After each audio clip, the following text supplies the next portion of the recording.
Hello, I'm Archbishop Christopher Coyne, and this is Coffee with the Archbishop. And joining me today is Mrs. Joan McMahon, who is the new executive director of the St. Vincent de Paul shelter, refuge, food pantry down in Bristol. I visited it this past summer, but you weren't on board yet. That's cool. But we'll talk about that. So first, two things. One is showing off. This is a cross that belongs to the Archdiocese of Hartford. It was Auxiliary Bishop Hackett's cross. And so it was in our archives, and I've been using it a little bit for a while, and it's going to go back in the archives, but it's a beautiful cross. So I'm just showing some of the historic things we have. There's a couple more that I want to show in the next episode, so we'll leave it at that. How do you take your coffee? Nice and hot. And sugar? No sugar? No sugar. Nothing. See, I think we're choosing people based upon how they take their coffee now. No more of these. Father Anthony was in last week, and he just said, turn the coffee cup over. He just doesn't drink coffee. So he's lost. He's lost. So tell me about how you went, how you landed at the St. Vincent de Paul. Certainly. By prayer, for sure, Archbishop. Most of my career has been helping people. And I was in the field working with people with disabilities, took a little time off, came to the Archdiocese, worked with CCA, the Catholic Cemeteries Association, left there, really pursued it, and this opened up and I went for it. My passion and compassion is to work with people, underserved and vulnerable population. And certainly, without getting into all of it, we have a big chunk to work with people with homelessness. Yeah. So just to clarify for our viewers, there are two St. Vincent de Paul shelter or centers in the Archdiocese of Hartford. Yes. But they're not the St. Vincent de Paul Society shelters. Correct. They're just using St. Vincent de Paul's name because of he was a great patron of care for the poor and the homeless. And so we have two, one in Waterbury and one in Bristol. That's right. And I visited the one in Bristol this past summer. Yes, you did. Before you came on. Yes. And I have to tell you, there was so much going on there. First of all, you have an overnight shelter on the second floor. Yes. And yeah, and now is that, if I remember, was that they could long term? Well, in the sense that they could stay in the room for like a month or something like that. Correct. So it's temporary. It's typically about 60 day stay. Okay. And it's a temporary shelter, as you stated, serving men, women, and children. Yeah. Yep. Yeah, and the rooms are all off the hallway, and they're allowed because it's temporary. They're allowed to leave some of their possessions there. That is correct. They don't have to get up and go out and take everything with them all the time. They know this stuff's safe during the day. Right. They come in. Then you have downstairs. You have food. You have a kitchen. We have a wonderful kitchen, and we feed lunch and dinner. And dinner, especially for the guests that are staying overnight. Correct. Okay. And we are just onboarding today a new cook. So she starts her journey with us today. Good. Yeah. And in the front though was a day room. That's correct. That like when we were there, it was really hot, so the air conditioning was going in that room, and some of the guests of the shelter, or street people around the street, could come in and kind of cool off. That's correct. And it could stay there all day as long as as long as they wanted. And they had to leave at a certain point at night. So folks are afforded the opportunity to, as you stated, to kind of relax and share companionship in the day room. They can charge their phones. They can do what they like.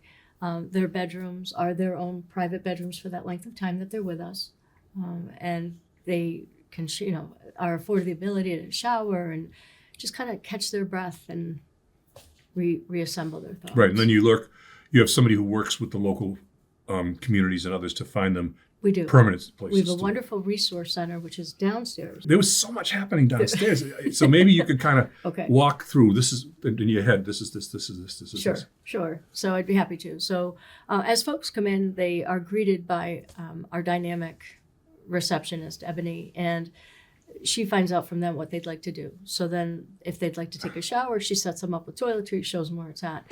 But if I remember, Ebony's office was very colorful. She's lovely, yes. She had all this stuff all over. She's great. Everybody is, and I mean that sincerely, greeted with compassion and energy. And as they travel through, they meet with housing specialists and they gather information. But if I may just retract for one moment, it all starts with the 211 call, Archbishop. And that's really what drives the resources in. So what's 211 call for? So 211 is the state of Connecticut. Where do I start? How do I get shelter? I call 211. Hey, I'm in need of an overnight. I'm about to be homeless, whatever my circumstances. that's when they feel the call to us, and that's what starts the process. So, Okay. Yeah.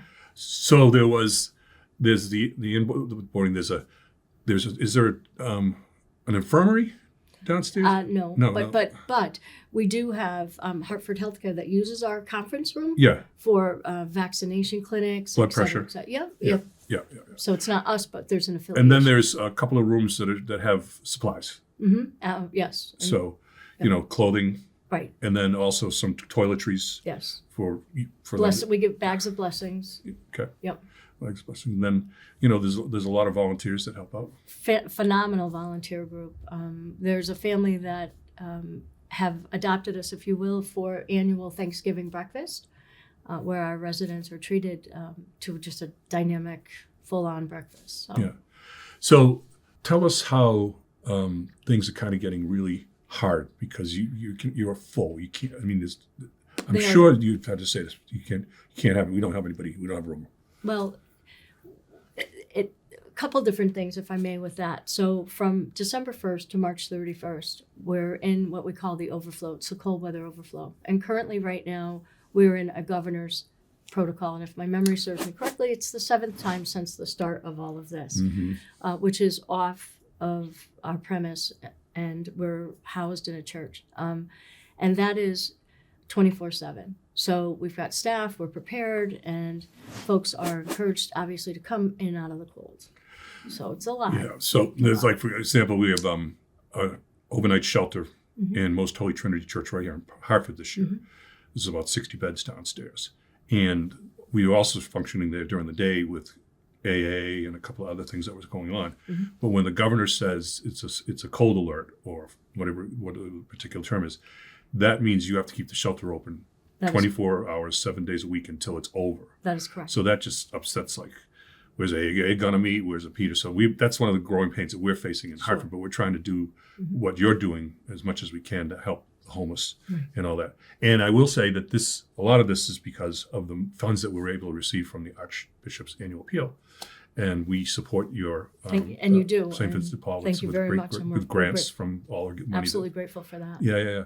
And I'll just say, one of the things that was great about this year is we made our goal of over $10 million. Thank you, which means we can be more generous to places like St. Vincent de Paul and all that. Thank you.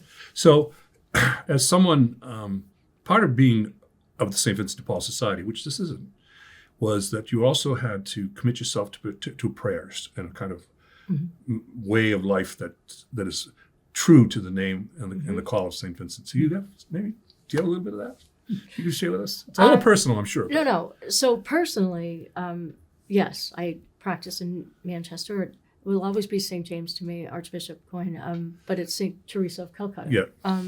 So I pray every day. Your beautiful, distinguished picture hangs in our hallway. And we're getting there in terms of, our board. We always pray before our board meeting. And there are people of faith, and we do express it as best we can. Good. Yeah. Good. Yep. St. Vincent, in some of his writings, he said some of the brothers were concerned that their care for the poor meant that oftentimes they had to leave the monastic prayer to take care of the poor. And he said, the work of charity supersedes the work of prayer. Not that you abandoned the two. No. But that's what it is. Right. So I want to thank you. Well, thank you very much. And we'll continue. I'll continue to support your programs. Thank you very and much. everything as long as we can. Absolutely. And I'm sure we will be able to because people are so generous. Absolutely. And it's one of those things that I think we should be really proud of is the way that through organizations like yours that we're able to take care of those on the margins of society. Thank you very much. Pleasure. God bless. Thank you. I'm Archbishop Christopher Coyne, and you've been watching Coffee with the Archbishop. God bless.